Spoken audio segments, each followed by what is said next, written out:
has forever cemented the greatest podcast that's ever been podcasted, David? The weekly show. We do this weekly, hence the name. We'd like to do it more. We'll get there. Tri-weekly, Whatever. We'll get there. It doesn't matter. the That's 3 not the point of days today's weekly show. Listen, we talk about whatever we want to talk about, which includes performance alert. Fuck off with your performance alert.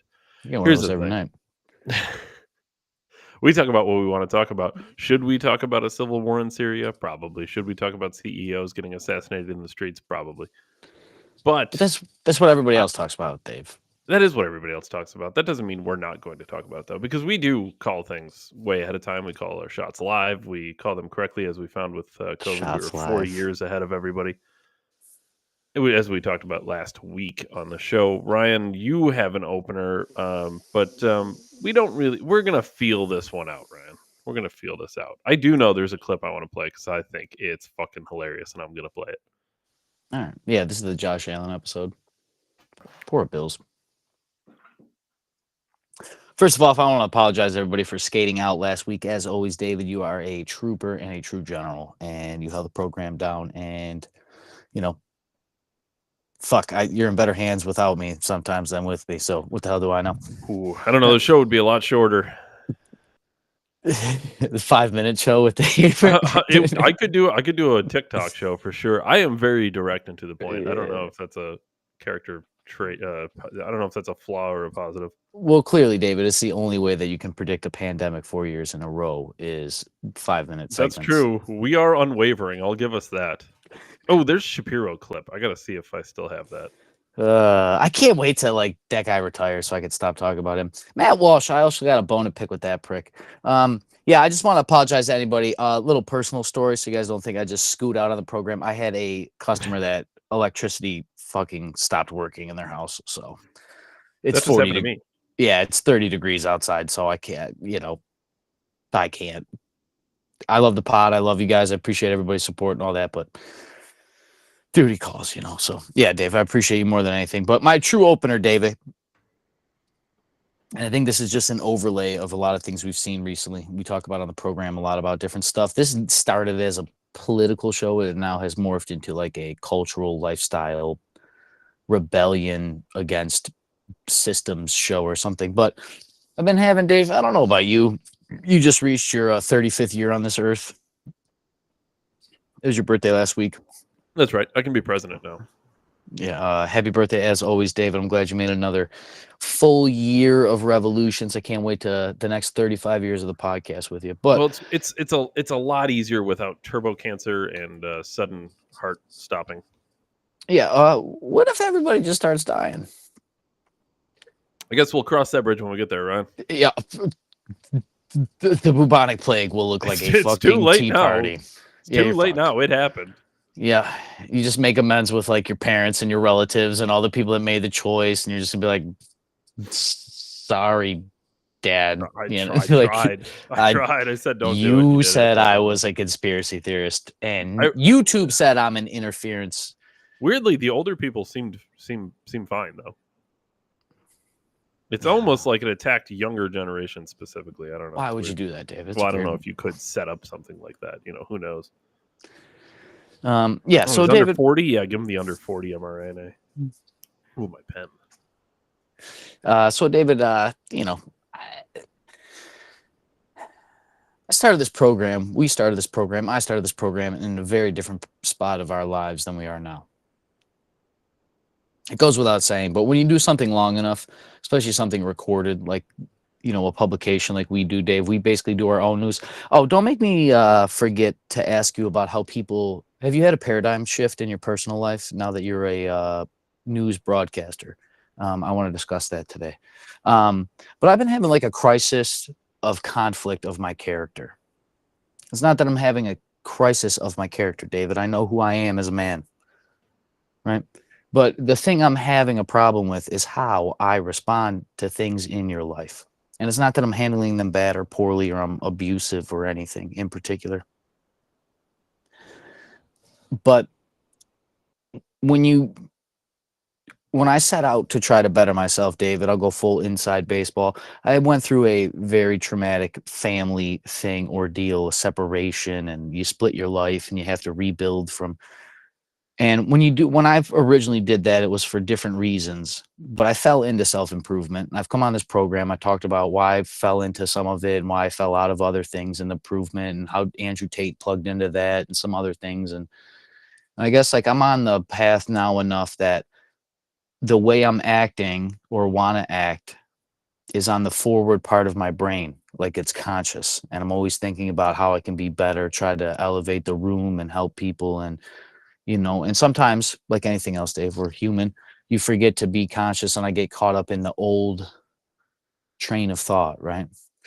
And what I mean by crisis of conflict of character is because I'm recognizing that me myself is handling situations different than I would have handled them a year ago, 2 years ago, 6 months ago. You know what I mean? Like the different variants of Ryan that I think I've gone through. It's almost as if being those people has allowed me to have different lenses. And when I go through certain things, it's like, oh, Ryan 2 years ago would have done this. Ryan 3 years ago would have done this. Ryan yesterday would have. And it's not everything. Obviously, once again, this is not a science, Dave, like anything else on this program. I just talk out my ass and end up being correct one way or another. It's weird. But yeah, I guess more than anything, I mean, this is what the point of aging is. What I'm experiencing isn't something unique or there's nothing new under the sun. And I understand that. The thing that I do, Dave, as you know, which is why you actually encouraged me to even start broadcasting, quite frankly, is I can say it, right? Like I can convey what some people or certain people need to think and feel, and it helps them get their finger on it. I guess that's what I'm trying to say is like, I know many people that have gone down this track or like they focus on this and you become this person that is too different than the person you were, but you're not enough like the person you want to be. And when you're in that like middle purgatory of self-improvement and like conflict of character and crisis of character and conflict, like the people that brought you up and all your friends and family, not everybody's gonna, like you or adjust or understand or accept. And it's like this isn't a new thought once again, but it's like you're too different than you were, but you're not what you want to be. Like you want to like fit, like it's like a Ford trying to be a Chevy, like you got to take the whole thing apart and put all Chevy parts in it, like this. It's a dumb car analogy, but I guess that's how like I'm viewing trying to be the person I am. And I know there's links like genetics and fucking your traumas, and there's some things I'm not going to change. I'm not going to make myself less industrious, for example, David. I've actually been trying to relax more. That's an example of that. But that comes with understanding that I like to just fucking do things and I don't want to relax. I don't want to stop. And that could be from other things that I feel like I'm not enough. And this is what I'm really saying. Like the last few years of my life, I had to like really sit down with a big, big, big, big magnifying glass and look at my insecurities, look at like my strengths, my weaknesses, most importantly, where I could learn from, why I failed, where I failed, what I've done good, what I've done. And then when you stretch it out enough, you also look at your goods and bads. And I realized a lot of my habits, David, did start when I was 18 and 19, and 16, and even like doing sports in school. Even though I didn't do well in sports or I didn't show up the best, just being in sports, right? And I now like really understand, like this goes back to it, like I'm finally understanding like my worth to myself, where I am. And that goes back to that conflict of crisis, right? Of character. Because I never thought I was enough, Dave. But I know I'm enough, you know? Like everybody's enough the way they are, but I had, and I can have the ego take over and I make this amount of money and I can do this skill and, I'm 6 foot tall and you can run through the litmus test of all the egotistical things that men do to gain status and notoriety over each other. But just in general, we're all enough. We're all people. And like, this is all just coming to a head because we're seeing and I know this doesn't seem relevant. We do politics, Dave, but the thing that I think you actually turned the show around from the politics when we stopped doing headlines and it got less political and it got more cultural.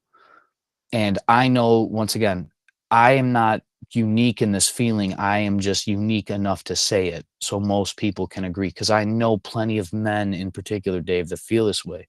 And I think it's just the times, because the education, the men of our generation, the war we fight is actually the great war of trauma.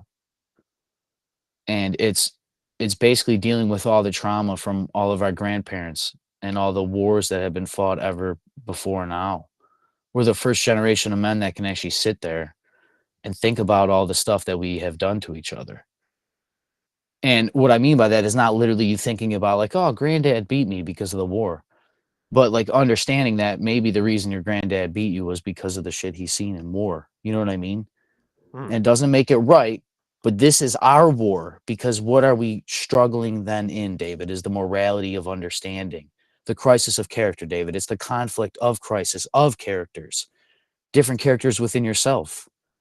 That kid that got beat by his granddad, and then the adult that has, rising. Oh, I make this money. I have this life. I came from nothing. And now, every heroic tale, right, Dave? But really, like our great war is that mental war. And I have let that shit just wreak havoc on me. I allowed it to take parts of my life. I allowed certain people in my life because I just like, you don't see the forest for the trees.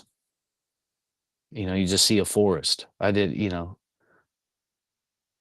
like all the trees look the same. Everything blends together if you have a wide enough lens. And I guess that's what I was saying. I was like so worried about like the end product of Ryan and where I wanted to go, that some things that were right in front of me, I didn't have the time to focus on, that allowed me to even get there. And then it puts you back. And I know it sounds like I'm rambling, but I know like it's just so important, Dave, that the older I get, the more I actually sit down and think about the shit we go through. I mean, it is not easy to just go to your 9 to 5 to try to buy milk and bread for your family. That's the main premise of the show, is to get pissed off about the price of milk and bread. But we're at the point now that like people are working all these jobs and can barely get by. It's like, why am I even fucking bothering to be alive anymore? There's men aren't going to college. I seen a thing that young white young men in particular, but all young men, they're at statistically in the history of all since record, men are at the worst place to buy a house and to have a real job and a real career ever. Ever. Ever. So when your baby boomer ass grandfather tells you just go work harder, no, you need a degree. And they took all the black and girls at the college because of affirmative action. There's no room for men in society. It's not built for us, right? So I'm not going on this anti-women or pro-men stance. That's not what I'm saying. My point in saying is like these are the crises that we're having, and they will come to a head. Just like I told you guys, people aren't going to keep going to work tomorrow, and then there's literally fucking January 6th. Just like we told you that COVID was a lie, COVID trials. They censored our program. You tell me they don't censor the program. We can show you the receipts on them censoring the program and also admitting it when they remove those strikes. But these are the crises of conflict of character. And this is actually why I think we see so much resistance at a political level, David, is because most people, like you said, trust your census during the election. Most people know shit's fucked up. They just don't want to admit that they're different people that originally agreed with the beliefs that they're voting on. Because then they'd be challenged by their mom and their sister and their college and their high school and their job and their, like, even changing political parties. How many different relationships does being a pro-Trump person change? And we're supposed to believe that it's just an isolated incident. It's just about Donald Trump. No, this is all the way up in your psyche. Jordan Peterson says, right? It's not, things are unilateral when they're this deep ingrained into culture. And when people get this triggered over one person, we're tapping into very deep psychological mirrors and triggers of each other. And this is the crisis of conflict of character. But people don't know you're in this war with yourself. You don't understand. I don't understand. I just understand I've just caught myself thinking different than I used to think, right? And then when you notice that, you're like, wait a minute, I'm not the same. I'm not the person I thought I was. I'm not the person that I think I am. I'm not the person that I was. I'm not even the person I thought I was. then and now. And once again, David, the great war of our time is you sitting in a room realizing all of this energy in you and how our grandparents and all the men that have ever lived have murdered each other since the dawn of time. And we're the first generation to really not do that. So, I don't know. Yep, that's interesting. Here, in the thing I find fascinating, and I think a mistake a lot of people make too, whether it be self improvement or improvement of others, depending on what your focus is. A lot of people tend to focus on big picture or an ultimate goal, and they end up missing the mark or falling short because they've set something that seems impossible. And I don't know. You need to focus on your next steps instead of focusing on climbing mountains. Um, a lot of people will say, take a man who's a little overweight, right? Oh, I want to have a six pack. Okay, well, okay, maybe, but let's focus. Let's worry about getting our diet, losing a couple pounds, Yeah, getting active. start with 5 pounds and then, 5 more Mhm. pounds and then Yeah, maybe 10 pounds. the best thing you can do for yourself, and it's okay to set a final destination so you have a direct, clear vision. But you don't want to just say, "I want a six pack," because what's going to happen is you're going to go to the gym. You'll go there for 2 weeks. You won't have a six pack. You'll be disappointed. You'll be demoralized, and you'll go back to your old way of life. So if your ultimate goal is to have a six pack, that's fine. I want a six pack, and by the end of the month, I want to lose 10 pounds. How am I going to do that? I want to go to the gym 3 times this week. Go to the gym 3 times, meet that goal, do that 4 weeks. You wanted to hit 10-pound loss, you'd be surprised. Holy shit, I lost 15 pounds in a month. Well, that's crazy. All I did was eat way healthier and get active. Well, no shit. Yeah, and then by then you got the momentum from a past. You've gone to the gym 12 times out of 30, so basically half the month. So half of your system is already primed for the next half of the system, and then it just momentum feeds itself, and you get better at the small things. And then since you're better at the small things, you save time, so then you have more time to do bigger things and work longer at the gym to get more results, to get the very thing you. Yeah, it's your cup. You empty out your cup into your other cup. It's just You're left hand wash is the right one. you're playing a mental game with yourself, and if you set yourself up for It's me wins, versus me, right? if you set yourself up for wins, you're way more likely to hit your end goal.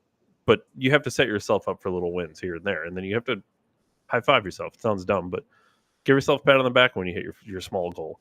I heard a Because you thing hit from enough of Mel those small Robbins, goals, David. you're gonna have that six pack. But don't just focus on having a six pack. I heard a thing from Mel Robbins. She's a older woman, self-improvement mom, great story, depressed to success, the whole nine. My sex life went away. Now I love my husband type shit. And she said one of the best things you can do is actually watch yourself clap, like clap for yourself. Wake up in the morning, look in the mirror, be like, you're amazing. You made way to go. And because there's something released neurologically in your brain when you see people clapping, Mhm. that it's like a positive feedback. And these are like I always tell people, if you can lie to people and other people, you can lie to yourself. So if you're going to lie, just lie and say you're awesome. Like, it sounds silly. Even if your dog died, no, it's a fucking great day. And it's not going to work right away. But if you lie to yourself 100 days in a row about being awesome, David, I bet you most of those days will go way better than that. And after a while, momentum takes over, and then you start retraining that. Once again, the crisis of character and conflict, because you're trying to the only reason you think the day is shitty is because the 5,000 shitty days you had before are still in your brain and nervous system. And you just haven't told yourself no, I let them go. Today is a better day. Don't matter what happened yesterday. Today's the only day that matters. But that takes years of training.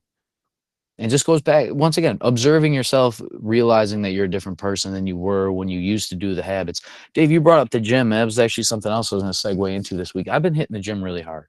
Not just pumping. I'm not going there to kill myself, but I'm going and I'm leaving, a little sore or onset muscle soreness. And I still have to work a day job and do other things, so I can't kill myself. But 3, 4, 5 times a week. And I'm looking up all the videos, the hypertrophy training. I'm trying to dial in the diet, do all these things, Dave. And It's really to just clean up all the shit in my life so that there is nothing else other than back to your thing. The small goals is literally just go to the gym, make money, and just build, like literally it's just fucking lock in. And part of working out is relaxing to build that muscle. So like it's like the first time that I'm actually just like I'm walking around in sweatpants in stores, dude. Just because I have to mentally relax, and it's such a odd, if anybody knows me, like I'm not always, I'm rather neurotic, David, you would say, you're definitely the stoic one out of us. But I've been doing pretty well at trying to maintain like it. I'm like 85%, which I used to be like probably 70%. Well, it's not a drastic change, but the idea is like it's these old patterns of thinking. And I tell myself literally out loud, even if I'm tired and my knees hurt, it's just, no, dude, we go to the gym now. That's just what we do. Don't matter if you're tired. Don't matter if the other day I was going to go home, take a nap. I'm like, oh, I got like an hour. I'll still hit the gym, get the kid off the bus. But I went to the store and I actually like had an interaction with somebody that just gave me a bunch of energy. And I was like, fuck this, dude. You're going to the gym, dude. That's what we do.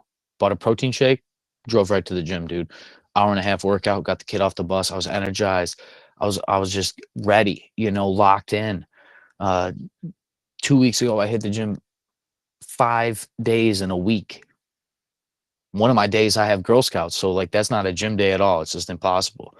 And then the other day is pod day, and I still hit the gym that morning with my brother, like, and I pick up jobs and stuff, like, because that's what we do, right, David? What did I say? That's what we do. We go to the gym now, Ryan. Mhm. And just fucking tell yourself, people. I I don't fuck. remember the exact number, but you have to do something. It's not much. 10 times before it becomes habit. Yeah, Or maybe the it's 100 habit thing times. is But it's, misleading, but I know exactly what you're talking about. yeah, maybe it's They 100. say 30 days is roughly like a good, if you can do something for a month, you can do it for a year kind of thing. But it's kind of like when they say if you run a half marathon, you can run a full marathon. All that is the fucking mental chess. I used to think Kendrick Lamar, amazing, by the way. I'm so happy I found Kendrick way now and not his entire career. It's just so much better for me as a lover of hip hop and spiritual rap and poetry and the spoken word, like just to be able to digest this whole catalog. But he has in the song Duckworth, David, which I don't know if you know about that song, but it's on the Damn album, and it's basically a song about how one guy not getting shot, which would have been his uncle, kept him from being in a street gang. Hmm. And the whole song is like literally a backstory about how the producer of his first album was the guy that could have shot his uncle. And part of that is like God's a funny motherfucker is like a line in there. Like God is funny. God has a sense of humor, but like what would make the greatest rapper of all time but such a crazy story, right? Like fact stranger than fiction.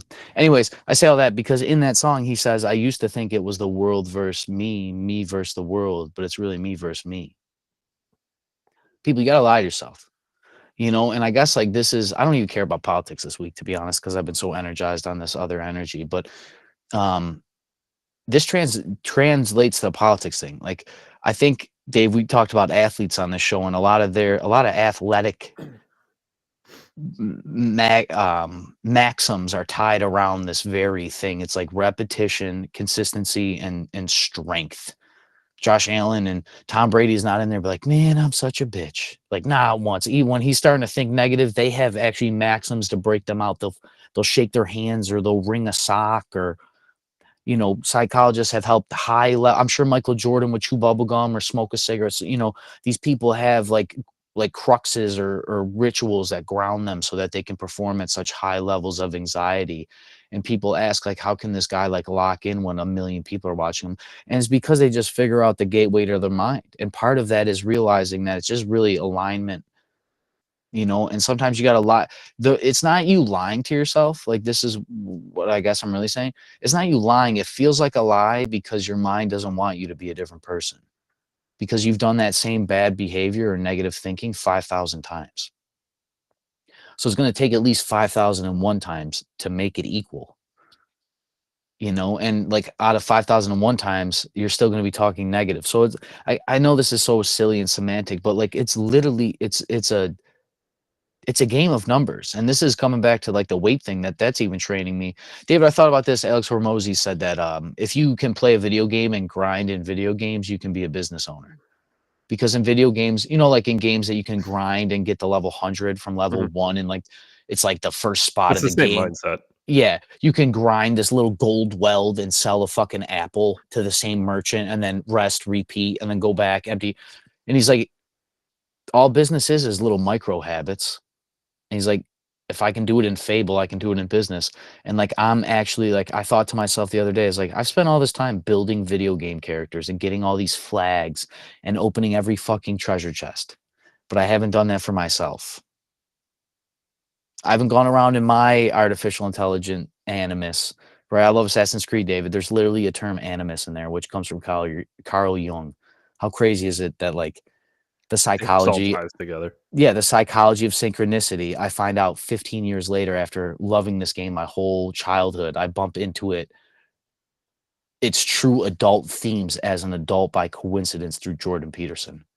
Like I didn't even find out about synchronicity through Assassin's Creed. Like it was like a whole it took me like I had to if I would have never found Peterson, I would have never known about that game. You know what I mean? Like that's what I'm trying to say. Like I had to pursue so much different knowledge to get it back to the very thing, you know, and then not to mention the game, the synchronicity, the animus, all this thing. That's it. I've done this a million times. I've done this for thousands of hours, and and you know, I'm not selling myself short, Dave. You know, I know like I have a hard conscience on myself. I'm hard on myself, but you know, Dave, I progressed in career. I'm skilled. You know, I became an electrician. I went to college still. I finished high school. Like, don't get me wrong. I was, you know, my point is like all the hours I've spent building other characters, I could have been building my character. And like I'm doing that. I've been putting the time in the last 4 years really of that. And I'm finally getting to the point that it's just like paying off in such not ridiculous ways, but it's the conflict of crisis of character, recognizing the old patterns of thinking and how I've just matured, and then realizing that, like, I guess my weirdest days, Dave, is realizing that I think like a different person than my mom remembers me thinking. You know, and like you have an encounter, and in your head, you're like, you know, if I was 2 years younger, I would have said this instead of this. Right. And then your mom or sister look at you weird, like, oh, Ryan didn't do what I thought he was going to do there. Hmm. You know, but that imposter syndrome, you get used to that. You know, that's what like the gym's really teaching me is like I'm looking at a foreign person in the mirror because you don't normally watch yourself work out. Like even looking at people working out is a foreign thing until you do it for what, Dave, 10,000 hours.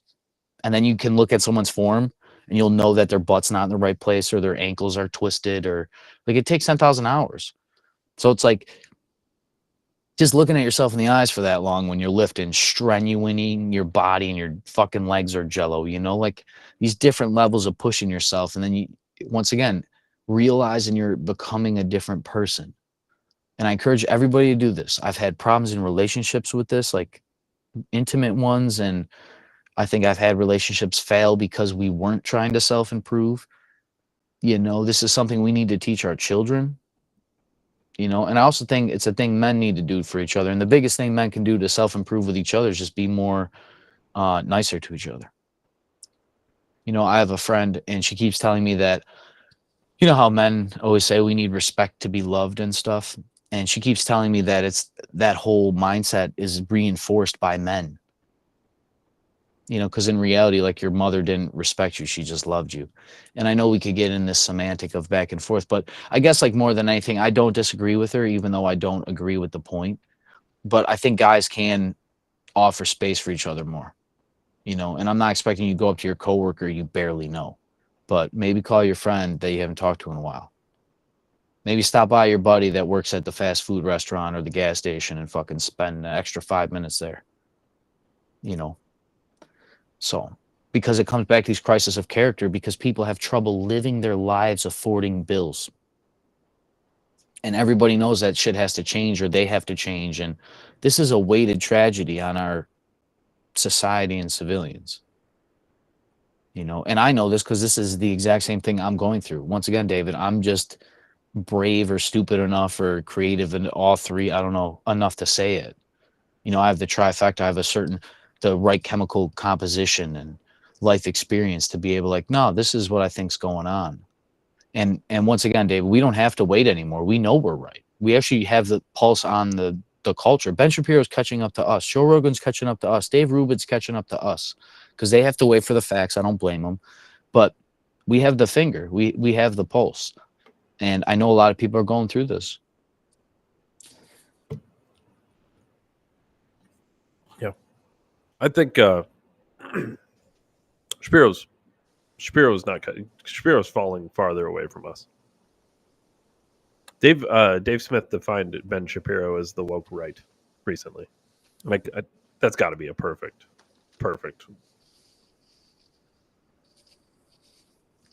It's a field goal right there. I mean, we're on Shapiro now. Do we get into this? Yeah. I don't understand what. As always, Ryan, I will bring this up on the screen, and I can pause or whatever whenever you ask. I don't know what to say about Ben Shapiro anymore. Okay, there were significant human rights predations against Christians on the ground, not only in the areas controlled by Sunni terrorists, but also in the areas that were controlled by Shia terrorists. Syria is about 10% Christian. Okay, so is it about to get worse? It definitely could, which would, of course, be a terrible thing. And then you have the question of what Bashar al-Assad was doing to the country, which is killing hundreds of thousands of people using everything up to and including chemical weapons. Well, he's gone now, and Israel has been striking a lot of the chemical weapons depots to prevent them from falling into the hands of the new rebel alliance over here. Okay, so hold on real quick. Ben Shapiro says Assad has been using chemical weapons against his own citizens. Didn't we hear this one before about Saddam Hussein and babies and incubators?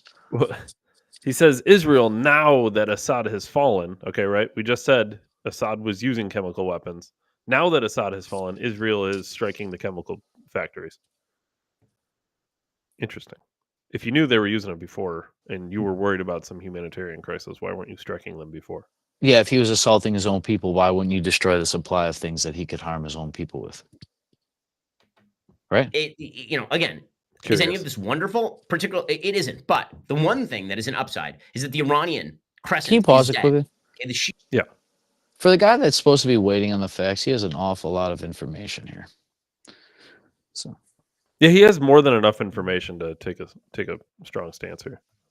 Shia crescent that, again, stretched all the way from Iran all the way across to Lebanon. That is now dead. What does that mean? It means that the Iranian regime is actually in quite real trouble here. All of their biggest proxies are gone. Hamas, gone. Hezbollah, gone. Assad, gone. That means the Shia influence game is beginning to wane. It's beginning to end. The Houthis are basically isolated down there in Yemen. What's interesting about this is he's not acknowledging the fact that the group that took over is Al-Qaeda backed and ISIS backed. The Shia regime in Iran still has impact in Iraq, but internally they are much, much, much weaker right now.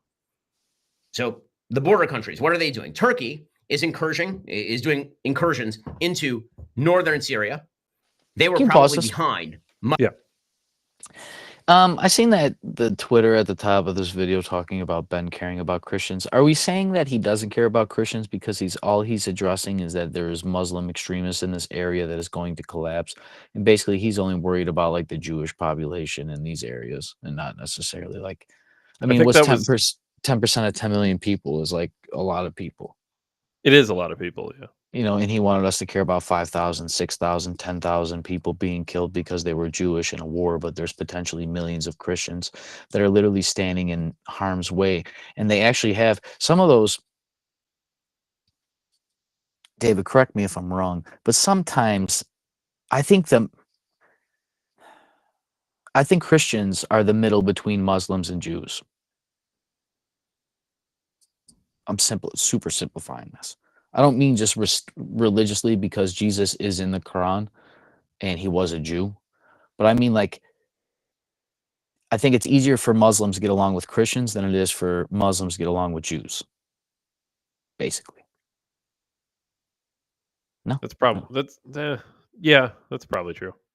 So I just wonder if like there is this vacuum. I mean, I honestly don't even know what the fuck he's talking about, but it just sounds like we're just creating vacuums of the next wave of the same thing that we've seen take over of this region since Reagan and long before them, and the Raja Hadi or whatever the hell they were called. That was the proto Al Qaeda that then became ISIS. Now that we now have Hezbollah and Hamas, and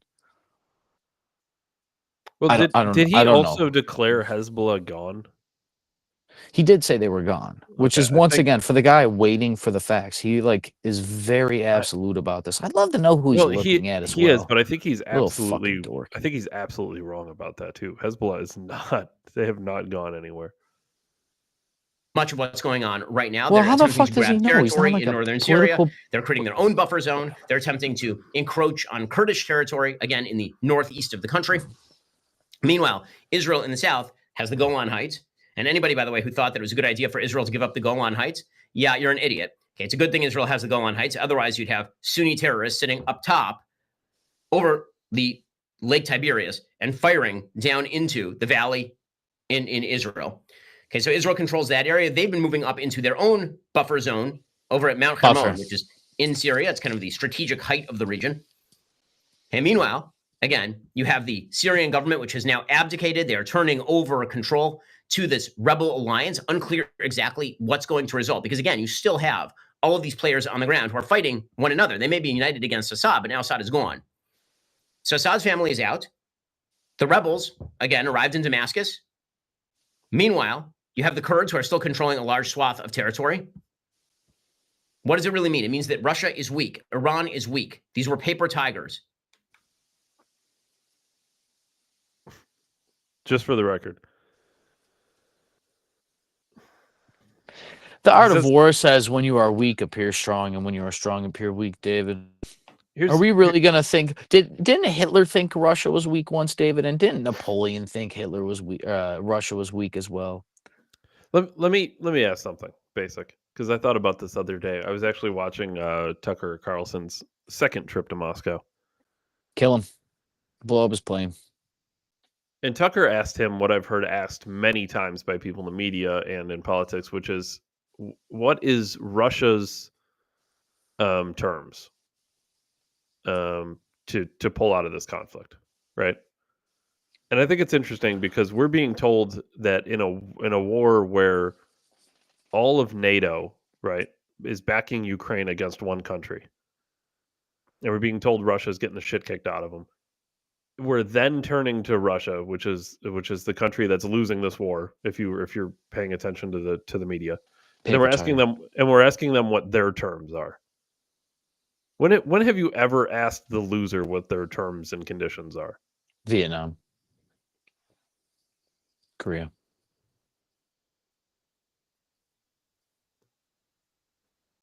I just don't see it. I don't see it. I think if Russia was weak, and if we truly believed that, right, I just don't think we're asking Russia what's it going to take for you to pull out. We would just beat them back, right? You would think. I don't know. I don't buy this Russia is weak and Russia's losing the war thing. I don't buy it, because it just doesn't hold water. Nobody is actually treating Russia like a country that's losing a war. Is it because they have nuclear weapons, David?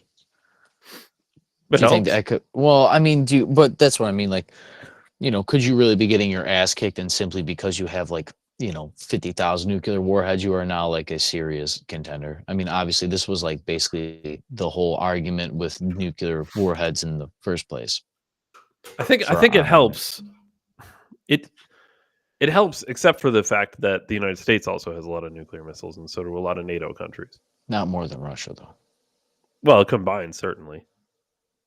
I think Russia has more than everybody. Russia has more than the United States. I don't think they have more than all of NATO combined. I think so, dude. All in all, I just, whatever. I think regardless, the United States has enough nuclear missiles to wipe Russia off the face of the earth, and Russia has enough to wipe us off the face of the earth. Yeah, one is too many, right? So in the conflict, I mean, there has to be mutual respect. You have to have a mutual respect in the conflict, because both countries know that, like, if we wanted to, one completely insane lunatic could wipe out one of the other countries. Which is why I think Donald Trump, truthfully, which is why Donald Trump's foreign policy was so effective. You're like, this guy might do it. It's like, this guy is a little fucking crazy. Like, he would do it scared. he might do it out of spite. My button's big and it works. Like you're afraid to say anything remotely insulting around Trump because you think, holy fuck, this dude's got some power.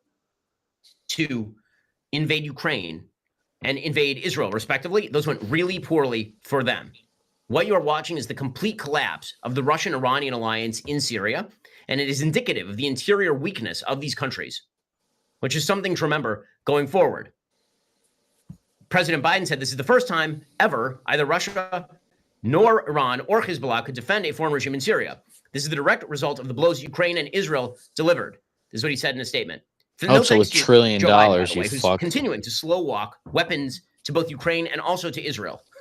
So if it had been up to Joe Biden, presumably those allies never would have been properly armed. But it is a very good thing and indicative, again, of the weakness of Russia and Iran, what has happened in Syria. Now, net, I think it'll probably be a good thing. But there are no great things in the Middle East. It just doesn't exist. A lot of bad people in a lot of areas in the Middle East. Non-Jews, right? Ryan, what would you think about a media pundit who only really talked about Ukrainian conflicts? I'd say he'd be biased and probably a Russian plant, David. I don't know how to think about Ben Shapiro anymore. It's almost I can't say this because I don't watch his content on a regular basis, but like every time I see a clip of Shapiro, he's saying something about Israel, which is fine. I'm not anti-Israel or anything, but like why would I watch that? Is that a dumb question? Like, why would I watch that show?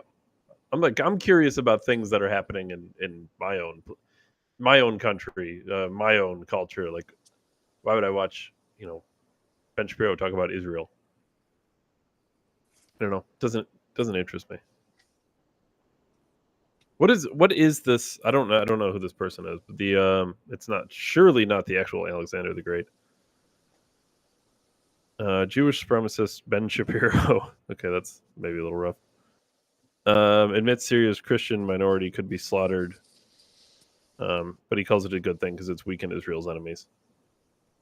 Yeah, because there's nobody there to fucking defend Christians. Yo, have you ever seen him try to walk back the facts of Jesus? It's hilarious. It's just amazing. What does he try to? I didn't see any. Well, on Joe Rogan, he said that Jesus was probably a real person that just wanted to cause like a Roman civil war or something. He was probably a real person. Probably. Oh, okay. Pontius Pilate didn't matter. David clearly just a Roman emperor wrote a whole book. They faked it all, David. All those people showed up for nothing. I don't know. I don't know if we look back on the Syria conflict. We can barely fix a Bills game. We're supposed to believe we can fix a religious person. No, it was all contrived by the church, David. Do we look back on Syria 10 years from now and think, holy shit, what a disaster? I don't like the Saddam Hussein thing did not go as well as people had planned. I think, well, depends who you ask, David, clearly. I think Saddam went perfectly to plan, David. The problem is you always think you're fighting the bad guy and then you beat the bad guy, right? And then what's next? You become the bad guy. Well, you can, sure. But there always seems to be a sequel, Thanos thought he was doing the right thing, Dave. There always seems to be a sequel. And that's going to be to some degree human nature. Like some people are going to have things in their mind that they think this is the right way for them and their people. I'm not saying al-Assad was a good guy doing the right thing for his people by any means. But I'm saying in his own mind, he might have thought he was doing the right thing. In Hitler's own mind, I'll even go that far. Hitler thought he was doing the right thing for him and his people. That doesn't mean that he can't have known what he was doing was bad. But if he were to weigh that on his conscience against what is the success for him and his people, he might take that as a win. And that's road to hell is paved with good intentions, David. That's what happens in these world affairs where we're the good guys, we're the good guys, we're the good guys, they're the bad guys, they're the bad guys, they're the bad guys. We go in by all means necessary, any means necessary. Whatever we did was good because we're the good guys. And you just end up in situations that you could have avoided. I don't know how this could be a great, I don't know. 10 years from now this could be a great thing, but it's got a very Saddam Hussein feel to it. I don't know. I don't know how this is going to pan out, but everyone's celebrating it, so have your celebration, I guess. I don't think this is a good thing, and it's certainly not a good thing that this is more of the same. It was the United States backing both sides of this, funding both sides of this. We got Israel Netanyahu who is taking credit for this. Ben Shapiro's doing dances all about it, touchdown celebration dances. I don't know. I'm not as excited as a lot of people are. And it's not that I don't think he was a bad guy. I just don't think things can't get worse.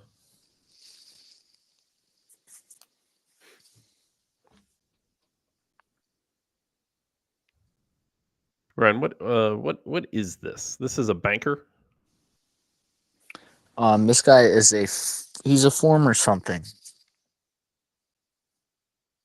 I think it's in the headline. I think he used to work at Silicon Valley, and he's basically talking about how like the legalities of how the banking system, as far as like being able to selectively enforce certain things because they're a private company, is awfully reminiscent of the social media. So I think it's a little bit rather of a longer clip, but That's like four. We've had like 30 founders debanked in the last 4 years. Really? Yeah, it's been a big debanking. pattern. 30. Here's Andreessen on Rogan talking about how the U.S. government banks to debank right-wing people. Here's a great thing. Under current banking regulations, Hold on, Ryan. I thought that wasn't that a conspiracy? We talked about it when Kanye West was debanked.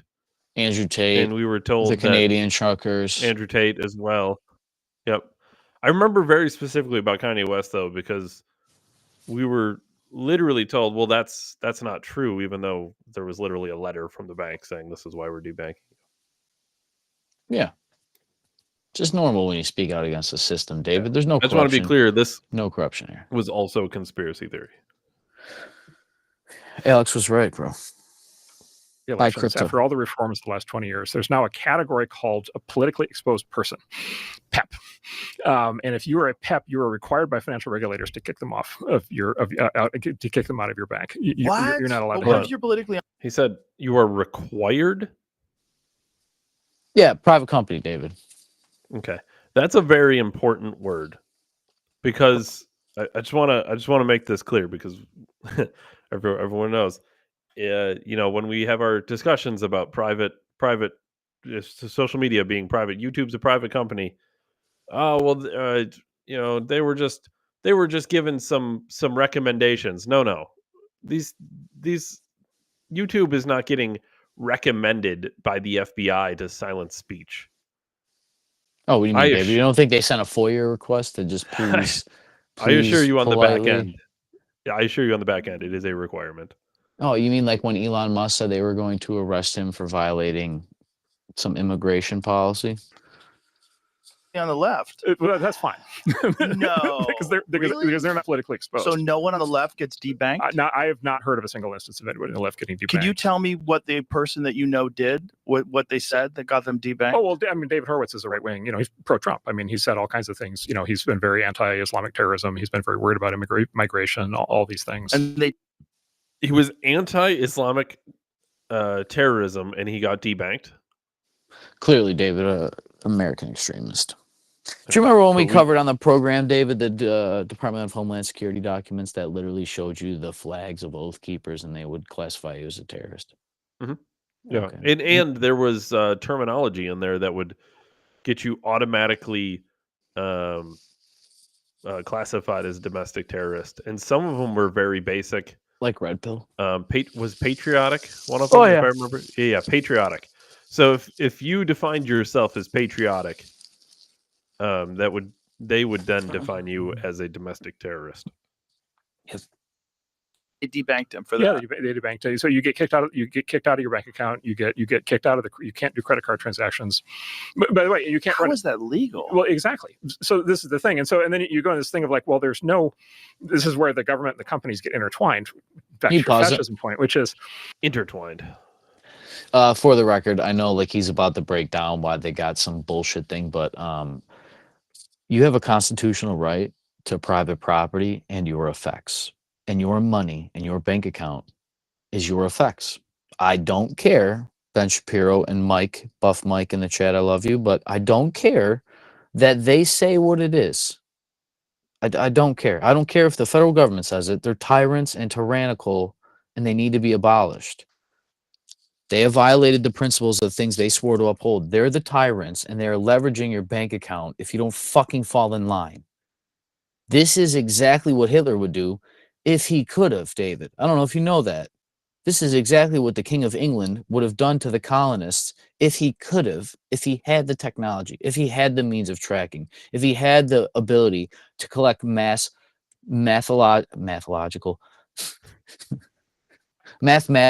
data on all the colonists. You think he would have just stopped at T-tax?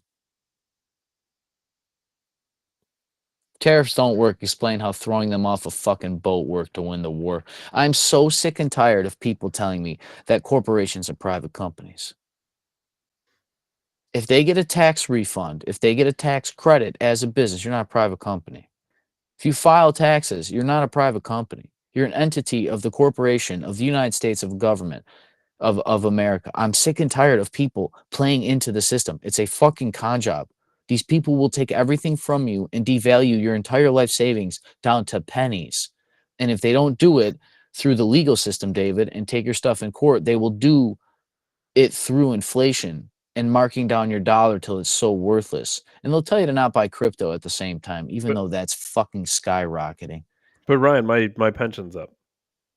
Yeah, your pension's got to be up because there's $280 million in it accruing fucking interest. But it's up. Your pension's up because of the money in there, not the money and the shit that you're doing today. The pension's up because there's $200 million collecting accruing interest for 50 fucking years. There's no government entity on earth that can sway your pension, dude. They would have to empty your pension out. It doesn't matter what happens in Washington. Those pensions, if they're done right, like IBWs, is so fucking wound tight, dude. It's self-paying.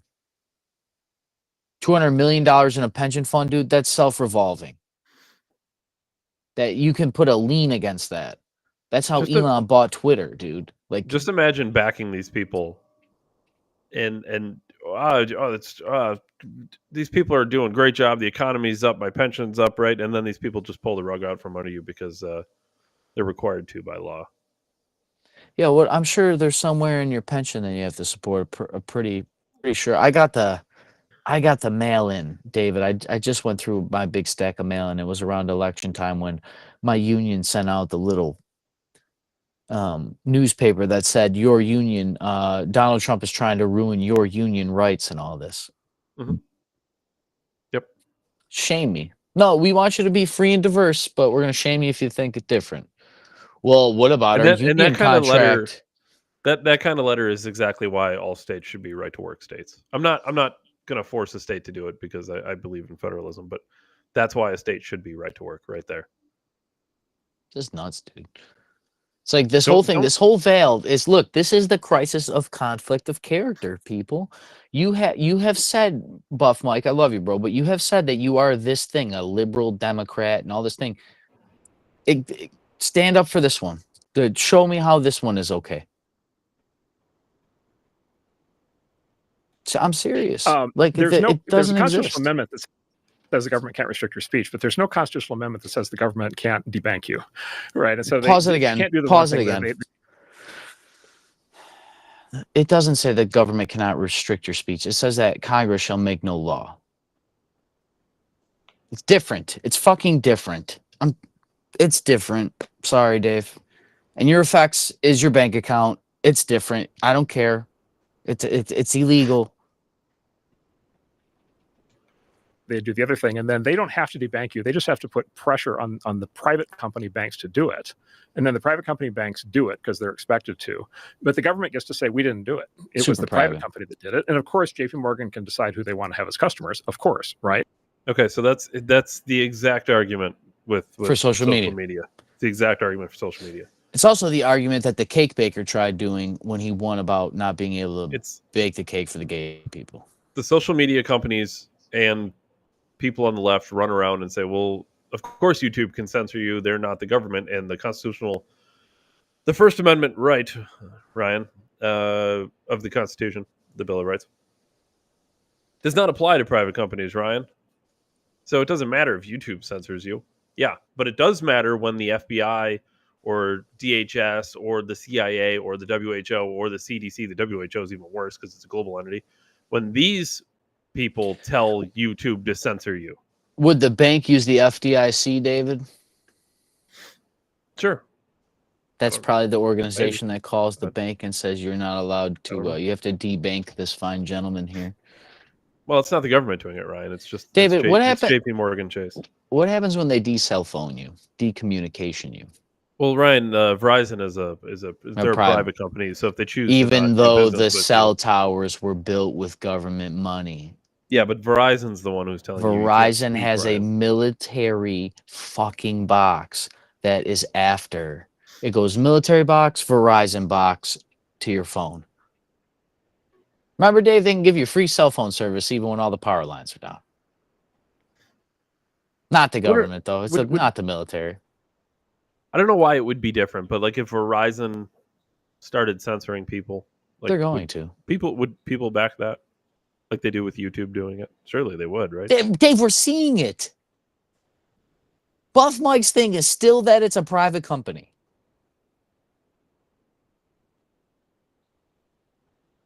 What are you gonna do when you can't get your pension withdrawal because it's a private company? Like it's the same fucking thing, dude. It's the same thing. Recognize the pattern. Just admit you've been conned. It's not fucking hard, dude. They wrote books about the shit, what they were going to do to you. You just didn't want to fucking read them because it sounded loopy. I got 5 of them right here.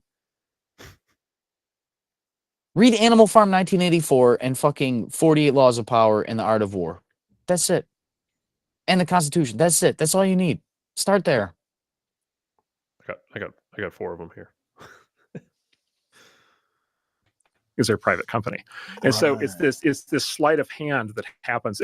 So it's basically, it's a privatized sanctions regime that lets bureaucrats do to American citizens the same thing that we do to Iran. As marijuana started to become legal, as prostitution started to become legal, and then guns, which there's always a fight about. Under the Obama administration, they started to debank legal marijuana businesses, escort businesses. And happened in Remington, too, in the state of New York. Like your gun manufacturers. And just like you're done, you're out of the banking system. Yep. And so if you're running a medical marijuana dispensary in 2012, like you, guess what? You're doing your business all in cash because you literally can't get a bank account. You can't get a Visa terminal. That literally forces people into the black market. Well, Dave, you shouldn't be a criminal. But I'm not a criminal. It's legal. It's legal recreational marijuana. Well, it's legal, just not for my private business here. Well, But then again, Ryan, it is legal at the state level and then illegal at the federal level because at the federal level it was never decriminalized. And that's not my favorite fight. Start a civil war over weed, Dave. The fucking for the record, have the Fed come take my weed from me. Come and take the blunt. Just to put it on record, at the federal level, all drugs should be decriminalized because specifically, the Constitution does not give the government the federal power to criminalize drugs or take action against people using drugs. It's just not in the federal government's power. What about prohibition, David? No, no, they can't. They literally can't, but they do because nobody stops them. Why, David? Would they debank me if I were to speak out against corrupt tyrants, David? Clearly, they wouldn't take my bank account from me, David. They wouldn't stop my digital credit card from scanning at the gas pump. Clearly, the private company of Speedway wouldn't turn away my money, David, because of my political affiliation. It's not like we watched whole companies just segregate whole audiences, David, based on their sex and gender. They would never do that for politics, David. clearly it ends with the penis and vaginas. They've process already transactions. trained You can't you do to accept payroll. it. You can't do direct deposit. You can't get insurance. Like none of that stuff is available. Paid television None program. of that stuff is available. And then this administration extended Operation that concept to apply Mockingbird. it to tech founders, crypto founders, and then just generally political opponents. So, yeah, so that's been Crypto super founders. pernicious. I wasn't aware of that. Oh, 100%. And this is called so it was Operation Choke Point 1.0 was 15 years ago against the pot and the guns. Choke Point 2.0 is primarily against their political enemy. Has somebody said Operation Short Point?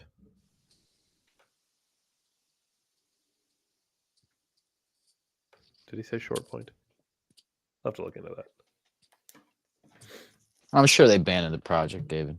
It's just a military apparatus. Where were we? We were right around here, right? You can't do payroll. You can't do direct deposit. You can't get insurance. Like none of that stuff is. You've been sanctioned, right? None of that Insurance, stuff is available. David. I got to And drive then my this car with administration insurance. It's the extended law. that concept to apply it to tech founders, crypto founders, and then just generally political opponents. So, yeah, so that's been like super pernicious. I And- wasn't aware of that. Oh, 100%. And Of course it's not. called It's conspiracy Operation theory. Choke Point 1.0 was Short 15 point. years ago against the pot and the I guns. think that's what he said. Choke Point 2.0 is primarily against their political enemies. They even then came to out with their a sequel, disfavored Ryan. tech startups. Well, And just it's like the tech SAFE world. Act had a we've- part 1 and we've had part like 2, 30 David. founders debanked in the last 4 Really? years. Yeah. It's David, been a- someone it's been a say, big can you pause it? recurring pattern. 30. This is one of the reasons why we ended up David, some supporting people Trump. Like we just can't. some people who are politically savvy would say that would be the Overton window, David, and they actually wanted to do both things at the same time. They just knew that it would be too extreme to do all at once. So they would have to come up with a reason that was logical enough for you to accept the system early enough in its infancy that they could grow it eventually to the thing they wanted and desired the most, which was complete control in the dominion that they created the system for. But David, we're just two guys with a podcast stopping world government. We're conspiracy theorists, Ryan. I love I shut world government down from a bedroom. It's just like, We can't live in this world. We can't live in a world where somebody starts a company that's a completely legal thing and then they literally like get sanctioned. All right, so everything But they Andreessen do. said there is true. It's been people have been trying to fact check him on Twitter because it sounds so crazy. It's also interesting to me that Rogan seems to have had no idea that any of this was going on. I mean, we know it was going on. Actually, David Horowitz Freedom Center, which was his nonprofit, I used to do events for them, and then a couple of years ago, he asked me to do the event, and I was like, all right, I'll even waive because I like him. I really like him. He was one of the original Why I Left the Left guys. He's been on the show a couple of times. And I was like, I won't even take a speaking fee, just pay for me to fly out there. Is when I lived in LA and I think they were doing it in West Palm. I was like, just pay for me to fly out there. He's like, we can't, because we can't even get money into our accounts anymore. And then I was going to do it anyway, and then I just couldn't because of a schedule conflict. But the point is, this has been going on for quite some time. I really like the. Hold on. I'm not being a dick because I like Dave Rubin. why didn't you go, you fuck? He felt it was so important he was going to waive his speaking fee, just pay for the flight. Then they said it's so bad that we can't pay for your flight. And he said, fuck it, I'll pay for myself. But then he didn't because he had a scheduling conflict. Super freedom loving over there, David. Definitely cares about the on. people. Come on, you couldn't find any room in your schedule for something on that level of importance. I don't know, whatever. I just certain things irk me more than they should, I guess. No, Dave, you're just calling out fucking right wing hypocrites. I'm for it. I don't know. Like It's spineless. It's fucking spineless. You heard that a dude you know has no money because of his political affiliation. You're like, nah, I'm fine. Imagine if Paul Revere was riding through saying the British were coming, people. You know, he'd be like, "Are you sure?" No, well, like Paul Revere, like if they came up to him and like, hey, we just need you to do this like one thing, and he's like, yeah, but Can you kind feed of my horse? yeah, it's Yeah. expensive to ride a horse. Yeah, can you feed I the horse? usually charge $1,000 to show up to an event. Well, I'll waive it because it's a revolutionary. You know, war, but yeah, I'm you just gotta trying to feed my birth a horse. nation here, David. Don't But worry you about it. you do have to feed my horse though, and they're like, yeah, sure, we'll feed your horse. That's fine. We just dumped $1 million of tea in the harbor over this. We're fine. All right, you got to feed my horse. Okay, cool, we agree. Then he's like, no, actually, I can't. I got a I can't. scheduling issue. My can't wife's in make- labor. I can't make it. I'm sorry. There's so much shit going on right now. It's like, dude, Paul, this is the fucking Revolutionary War. Like this is Like, gonna be in dude, history books. Your name will be remembered for all time. Just Nah. scheduling No, conflict. I can't, you know? man. I just can't. I gotta can't take my show. horse to a doctor that day. It's gonna be I got like the thing that I gotta show up to. You know, I gotta carry fucking all types of. I gotta look for lanterns and shit. Like I don't know. I got Yeah, eye surgery. I was told Glasses to. aren't- I was told to be in the middle of Georgia at 1:21 in the morning to watch these magical glyphs just explode and have nobody know where the fuck. Hey everybody, we just got to meet up. It's a ship in the harbor. I will in Boston. never. We're just gonna meet up. Everybody's just gotta push some boxes off the. Yeah. No. I'll definitely do that. Well, I can't go that day. I will scream about Nuremberg, Alex Jones, and those Georgia Guidestones until the day I fucking die. It's just like the trifecta of. It's tough. It's tough seeing this kind of shit because I do. Some of these people, I might sound really harsh, but some of these people I truly do like. But it's just like, You're pussy. Exactly. Like, can we have Dave Rubin? Can we have some balls, please? On the right. Dave, maybe Dave Rubin is worried about having his banking transaction shut down, or he would be more outspoken. Dude, why is nobody speaking out against this? Because they'll take their bank accounts. I wonder why nobody spoke out against this. Though. This is what I'm saying. Like, where are the dude? Fuck your bank. I don't care. Crypto's fuck my bank. I don't give a shit. Like, I'm stealing the money. Dude, I will steal the bread.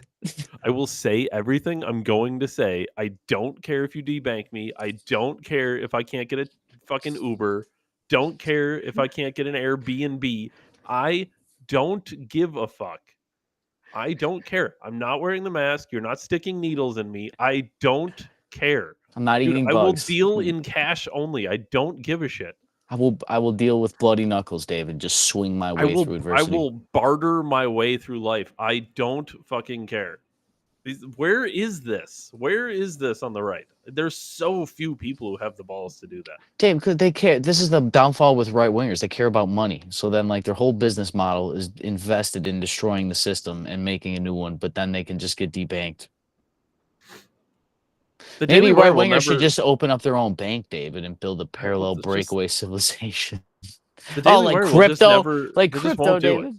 They won't do it. They need the funding. They got to run their own in-house Netflix. They got to 50% off subscriptions right now, David. Got to get that Black Friday deal.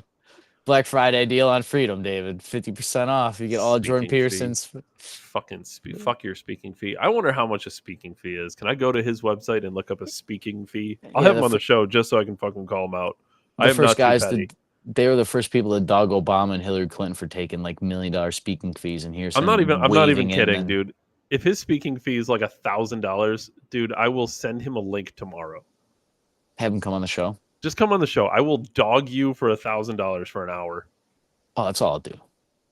Should we call him the F word? Your fucking speaking fee. No. Fruit Loop. Red 40. Red 40. Oh my God, that's. He's just an R4, dude. That's all he is. Phrase that Andreessen said there, which is privatized economic sanctions. So the government is like, oh, we can't take out these people, but we can basically just push them out of society. They have political views we don't like. It's like a tariff, David, right? The First Amendment, and we'll have to work around that eventually. A little bit. But we can just make sure that they can't do business. And most people like doing business. Most people like owning a home and owning a car and getting a loan. So we'll just push them out of the system altogether. Most people like doing this is also speaking, the rise of crypto, obviously, because it's outside of the system. So there's always a better mousetrap to be had. But I thought that was good. It literally happened to Dave Rubin and his friend, and he's like, "Fuck it." He's very nonchalant about this.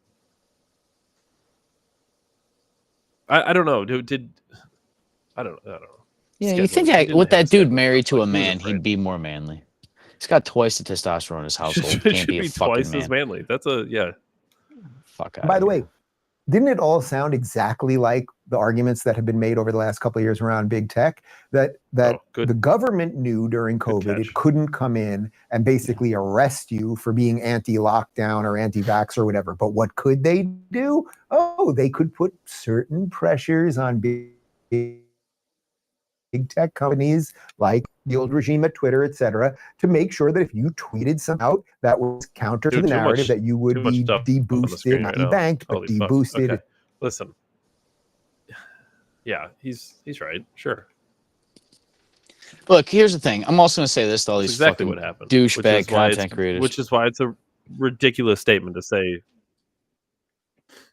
It's just a ridiculous statement to say YouTube's a private company. I don't know. None of these things I don't are wanna hear private it companies. anymore. Walmart's not a private company. Target's not a private company. Wegmans ain't a private company. None of them are. They're corporations. They're not a private company. They're fucking traded. If they have stocks, they're not a public company. They're not a private company. Enough. I'm not waiting for them to change. I'm not waiting for the fucking corrupt business class to classify themselves as a non-private entity so that they actually have to follow the fucking law. Are you serious? You serious? You're gonna wait for a corporation to lobby to change the law so that they don't have the right to censor my speech whenever they want? Are you out of your fucking mind? Seriously. This is like the public education system educating you about the founding fathers and rebellion and freedom and why you should fight against oppression. It will never be taught in a public school in your life. Don't even touch the Second Amendment. They tell you that the First Amendment is the freedom of speech. It is not the freedom of speech, people. It is the restriction of the government on my freedom of speech. That is not the same thing. It's just.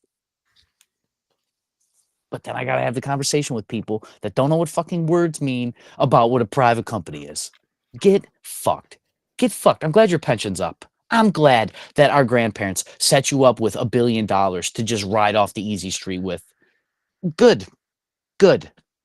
I'm glad that the pensions aren't all fucking dried up yet, because they will be dried up. What do you think they're going to do when they bleed the working class and there's no money left? They're going to go for private pensions first, wouldn't they, David? Because they can't come after the public ones because that's government protected, David. But maybe those private pensions, they can enforce sanctions on some of the employees because maybe they're just too old and they can't be given the pension, David. So then the government, the public government will lean on the private pension to cut off that guy's pension or lower it because the cost is too much.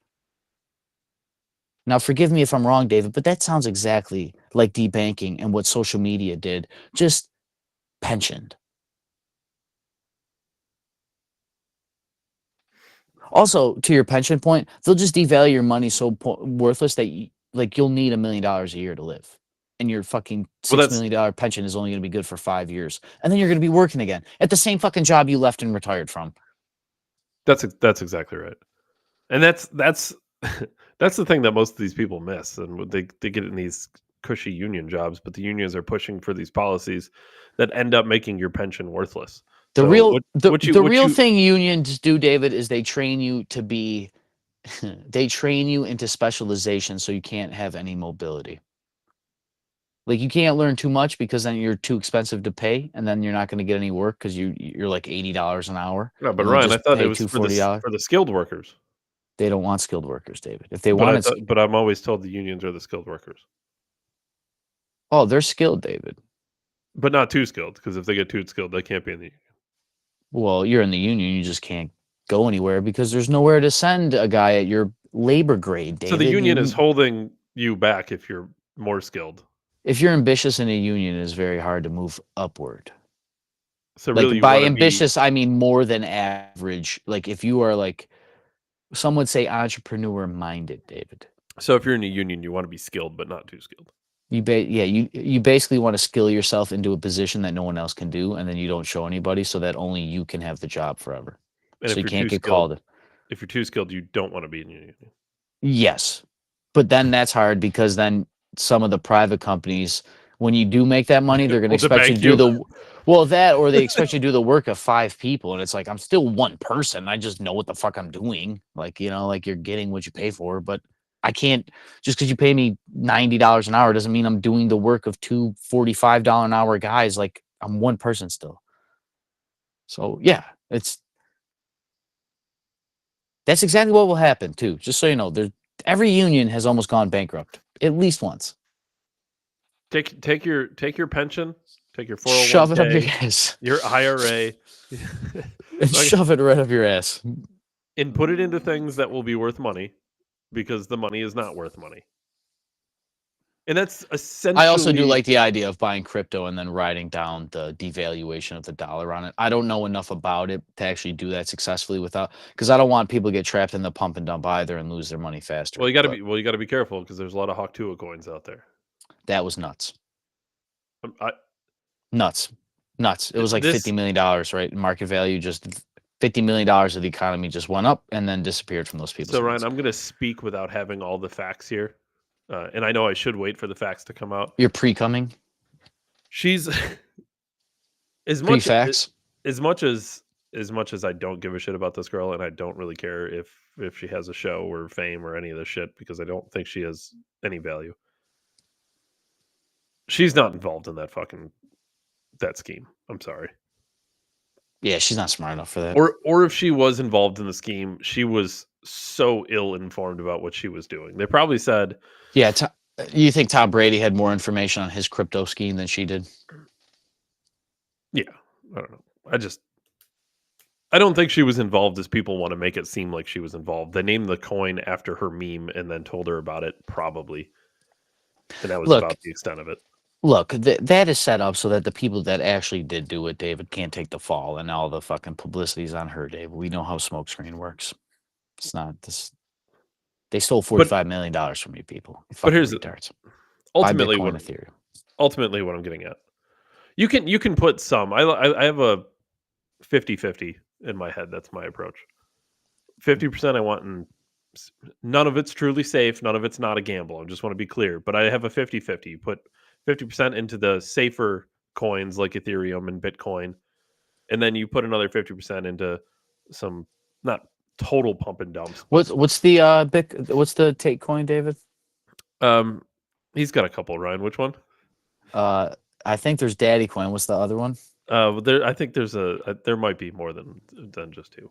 Are you sure the name? What's the name of the other one that I'm thinking of? It's pretty robust name. It's got a hard R on it. The name escapes me. Maybe it's like Top G Coin or something. I can't quite remember, Ryan. I think there's G's in it. I think you're right, Dave. Yeah, there's definitely a G.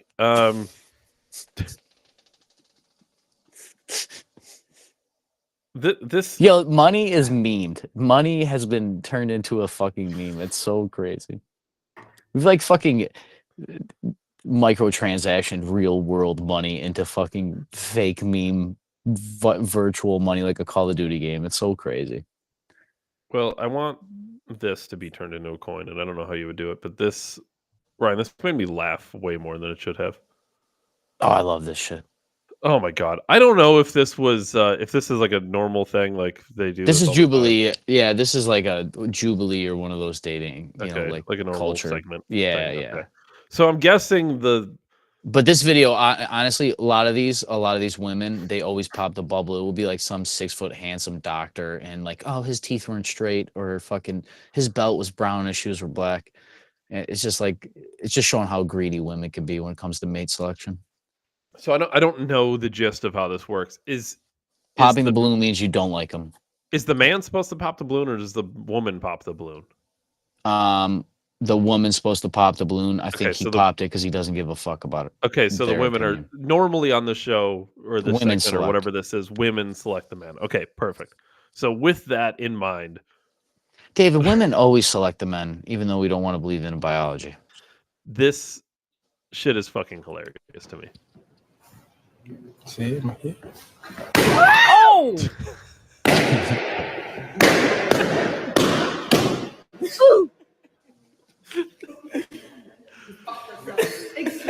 Fuck yourself. He walks up.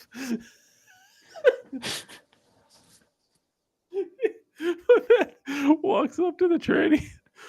Nope. No shot. Next. Fucking pops it for her. No. You don't choose me and I don't choose you. Those two girls that had their balloons up were speaking for all the other women that were actually there. They just didn't want to be called social shaming. This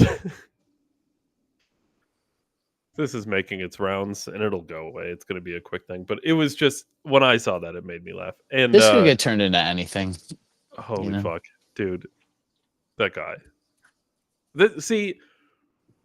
Why doesn't Dave Rubin have the balls of this random guy on this YouTube video? Because that guy's not paid for his opinion, David. I want Do you remember Dave Rubin. Hold on. I want Dave Rubin to have this level of balls. Like, where is this from Dave Rubin? Is that too much to ask for? And not to pick on Dave Rubin, but that was who we watched recently. I could say the same thing about Ben Shapiro or anybody at Daily Wire. There's just Ben Shapiro is the tranny. It is a completely ballless community. It's wild. It's crazy that they all found each other. What a it's almost coincidental, Ryan. Not weird. It's not weird at all, David. Pedophiles flock together, so clearly weak ass men will flock together, David. What a shame. What a waste. What a waste of intelligence. They have a couple $1 million a year, David. Very. I will never deny their intelligence. They have highly intelligent people at the Daily Wire. Yeah. Ben still Shapiro, retards. Michael Knowles. I think Matt Walsh is smarter than he wants people to know. I think Matt Walsh doesn't get laid. Dave Rubin's highly intelligent. Jordan Peterson. They just no balls. None. It's fucking astonishing. It's also weird because they're the ones that are saying they're going to get us back to the way things were. And it's like, dude, you can't even stand up. Yeah, you can't even stand up for the way things are now, let alone like take what. You don't have the fortitude.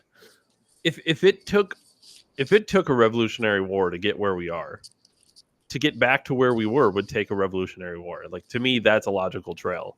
And that can't exist if Ben Shapiro is a founding father.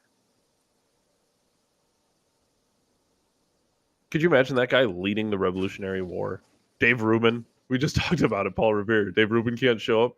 Can't show up because he had a scheduling conflict to talk about something at this high level that he knew was going on that he just talked about today. Like, I mean, it's not that big deal, Dave. The guy was just like told he can't have a bank account because of his political affiliation. No big enough deal. Happens all the time in America, David. It's a big enough deal. I'm waiving my speaking fee, but still requesting a flight. But then it's also a big enough deal that I'm waiving the flight and I'll pay my own way and find my way there.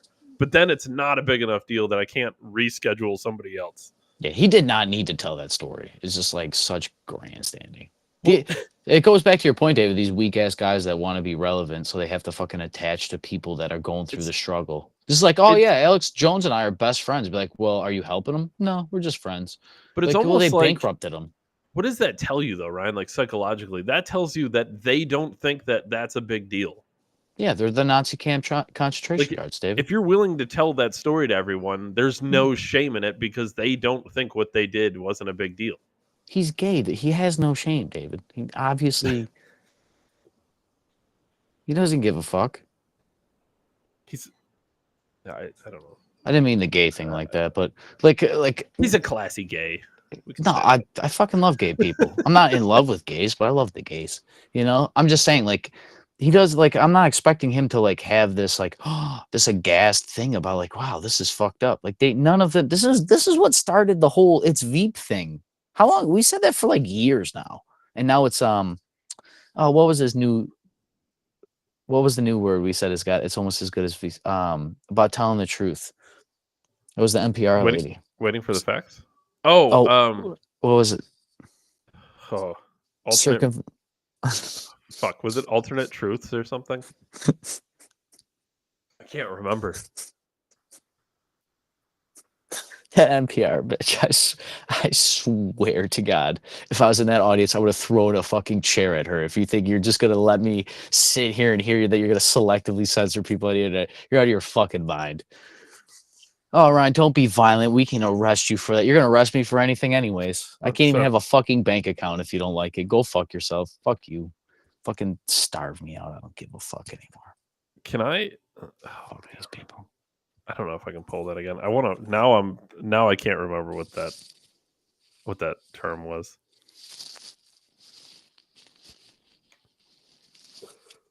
Yeah, we've talked. Is that it, Dave? Or yeah. All right, I don't got nothing for you other than my phone rant. I hate cell phones. I don't think we talked about this. The Peanut the squirrel, he was decapitated. No rabies, David. They found rabies inside. Well, he didn't have rabies, but he was also decapitated. Like, I feel like that's at that point you're trying to hold on. Yeah. So they said they were going to euthanize him, right? Yeah, they did by taking his head off. It's not normal, though. I thought they it doesn't sound. animals. Yeah, it doesn't sound like they're. Did they shoot it and then it just like took his head off? Like, Or they fucking did they make a squirrel guillotine, David? Is that what you're insinuating here? They guillotined a squirrel? Well, they probably used that one that everyone thought was for Mike Pence on January 6th because it was fucking the size for a squirrel. Let me. Is it worth going back to, Ryan?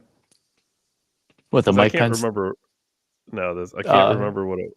But one of the most significant Truth is a distraction from getting things done. There it is. productivity is that the Wikipedians who write these articles aren't actually Wikipedians. focused on finding the truth. They're They're not working for interested in something the that's a truth. little bit more attainable, which is the best of what we can know Who's right watching now. this? And after 7 years there, I actually believe that they're onto something.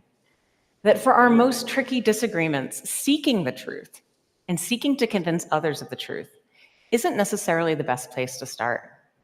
In fact, I think our reverence for the truth might have become a bit of a distraction that is preventing us from finding consensus and getting important things done. Crazy. It's always funny to me that like the very few people of society that say they're doing it for the greater good. It's like, well, majority of us agree that this is a good thing, as if I need to listen to a bunch of people that aren't me to do what I like. I'm so over this shaming in a society that you tell me you accept everybody for being transgender. You don't accept me for having an opinion that is different from your own. I mean, it kind of. I think one of the great things about actual true personal freedom is that I don't have to give a fuck about what the consensus thinks. Yeah, it's literally like the piggyback into the gain training thing. That's how that thing is, even. That's even why Dave and I are like, all right, like do your thing, just fucking leave the kids alone. Yeah, it's like it's like I think it's everybody has their own opinion on it. It's like I just go And do that's- you, bro. Leave me alone. Leave Well, the kids alone. Go do you, bro. It's so frustrating because that's our take, and that's considered controversial. It's also considered misogynistic, racist. I should be a felon. I'm a terrorist. I should be shot. I should be debanked. I shouldn't even be able to. I should be You're de-internet. a PEP, Ryan. Yeah, and I wonder if I haven't been debanked because I just don't have enough money. You know what I mean? I mean, what's next? They hit you on taxes for being a patriot, like your patriot tax. That'd be something. Trump tax. Yeah, David. I don't got much this week. I had a phone rant. I'm not even gonna get into it, but I finally got a fucking phone, David. And I've had to jump through every hoop on earth to just maintain. I now have a phone, 500 gigs. It should last me long enough to fill this fucking thing with 4K audio and video and beautiful creative power, David. I have every video and picture I've ever taken over the last 15 years of my life documented at the highest quality and streamed at the fastest possible speeds. I cannot fucking wait. Because most importantly, David, you need to follow everybody, actually. Should follow me on all social media platforms. On X, I'm on TikTok, I'm on Instagram. I am on YouTube, but _Wallace Wayne on all of those. My TikTok in particular, I'm going to be focused on TikTok the next 30 days, I believe. I'm going to actually try to build some kind of following, David, and it's going to be non-political because we do this. So I'm using it for my other creative pursuits, David. You know that I've like poetry and rap for a while, so I'm going to put some stuff like that up. I have some relationship videos, and it kind of dabbles into some of the red pill self-improvement psychology stuff that I've been into the last few years for my personal journey, but I'm going to condense the videos there. But yeah, I'm just in like a really good space as far as like trying to feel creative, as far as like chasing creative pursuits. I now have the technology. I can play a YouTube video. I can plug my phone in my car, play a YouTube video, and record a video all at once, all on the same phone, all without extra apps. David, you know my push with technology. A lot of the reasons why I've had trouble streaming or even making content is because of limitations on my data or limitations on the phone, or I needed a stand, and now I actually have iPhone 16 Pro. I told you guys this is a review, I guess now, but I love what I have because I finally have one device that's big enough and able to do everything I need to do. So I guess more than anything, I'm just going to be releasing this stuff because I got to get it out. Most importantly, I also most importantly think it will help people. truly help people. Because once again, David, there is nothing new under the sun. And if I have any kind of wisdom or anything that I can turn into alchemy and like a potion and a tonic to help people relieve from their stress, like a blue collar Jordan Peterson or something, or like a philosophical coworker or something, or like your spiritually aligned brother-in-law or something. If I could be something like that, for myself, once again, Dave, this is all for really me, right? All this work I've done is actually the stuff I've done myself. I can just alkalize it. I can summarize it and then sell that attention to people. I can sell that information. And with everything I've been through, David, I know we've had a lot of conversations at this point in our life that I think if I don't, I'd be doing not just myself a disfavor and a disservice, that I could be a greater man and help more people than just my local tribe. But I would really seriously put a disservice in the environment of the world and like culture and the internet in particular. I'm literally trying to make my own section of the internet. That is my goal. I want to have like a multiverse of my thoughts and philosophical beliefs in like this section that is like similarly unique enough to be able to be understood by most people, but also isolated enough to be special. And nothing more than the fact that there is nothing new under the sun. And for me to think that I'm going to uncover a magic rock that someone greater than me has not uncovered is foolish. But what I will tell you is nobody has picked up all the same rocks that I have and put them together the way I have. So more than anything, _ Wallace Wayne on all social media platforms, including my ex, David. I plan to be going through everything now that I have this phone with this capability. I plan to be going through all my contacts and go through your phone, delete the texts, old phone numbers, exes, erase the nudes you got of your ex-girlfriend that you still jerk off to. Get rid of all of it. Empty it out, fellas. Clear the bowels. Get ready for the next push, man. It is now time. You have to align, lock in, stay strong, believe in yourself, and always tune in for the greatest podcast in all of human history with Dave and Ryan in December 1773. Catch us on Rumble. As always, David, I appreciate you most for your time, and I will see everybody later. Thank you. Thanks, everyone. Ryan, when you say we are the greatest podcast, it just makes me think of that NPR clip. I don't care about your consensus. We're just stating facts. Yeah, and that's it. That's it, David. And it's not that we're better than Rogan or we don't get the...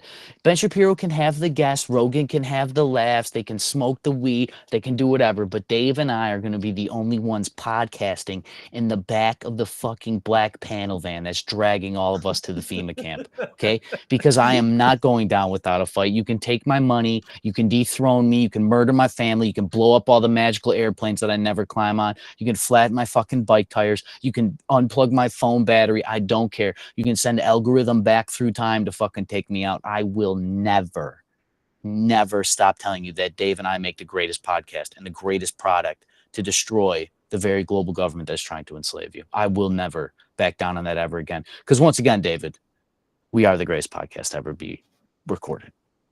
Even when we're debanked, we'll never stop. But I don't want to. But this one, I mean, Dave Rubin is not going to break you the information you needed to change the system. It has to come from the people that don't get paid, from the people that don't have a living tied into this. Because if Dave and I were invested in social media so much that we couldn't open our mouths because we'd lose all of our money and we'd lose our house and we'd lose our wife, how will we ever get the information? So when you say, oh, they did it because you're a private company and you stepped out of their gut, the reason they target the small people is we can't sue them and they know the power is in the proles, whatever. Orwell said it, not me, David. Secretly, to your point, Ryan, we're the most dangerous. We are. We have nothing to lose and everything to gain. And the other thing is we are the most relatable because we are just like them. They not like us. They not like us. Oh, Kendrick's album, still fucking fire, David. If you haven't listened to it, get on it. Dave Ryan, Cyber 773. I'll catch you guys later. Thank you. Thanks, everyone. Thanks. Poor Bills, bro. Poor Josh Allen.